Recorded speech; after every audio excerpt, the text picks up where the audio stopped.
көздүн зинасы өтө күчтүү даражада болуп аткан учурдабыз. Өзгөчө бизнеси бар адам акча кичине тияктан бияктан түшүп калса, бизнестен түшүп калса, дароо кыздарга бара коет, сойкуларга бара коет.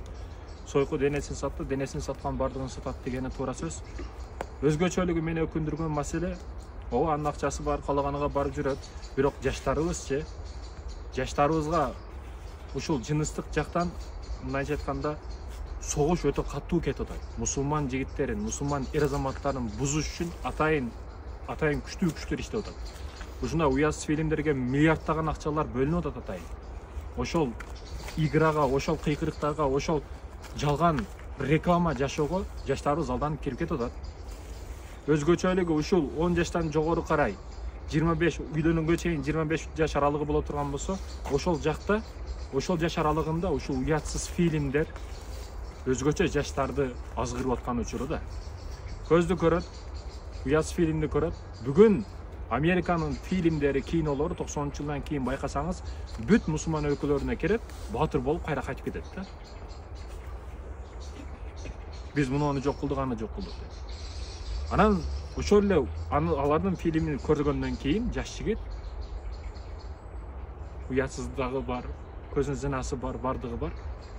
Калоо баягы өзүн козгоп коет да.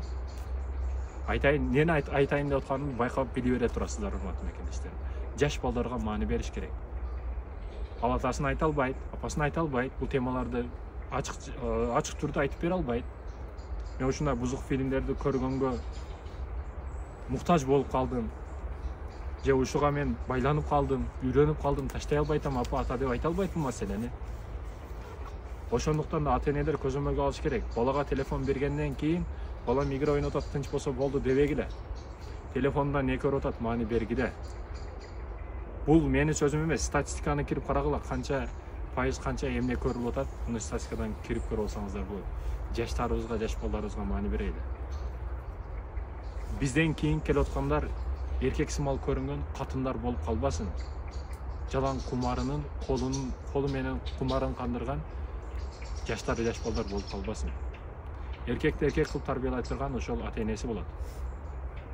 Аны көзөмөлгө алыш керек. Ата-эне дегени ушул бактым, чоңойттум, жедирдим, ичирдим, кийинтирип койдум болду деген эмес. Анын тарбиясычы, анын ой түшүнүгүчү. Ошондуктан балаңыз мисалы Нурбек болсо, Нурбек кайда жүрөт, эмне кылып жүрөт, телефондон не көрүп атат, билиш керек ата-эне.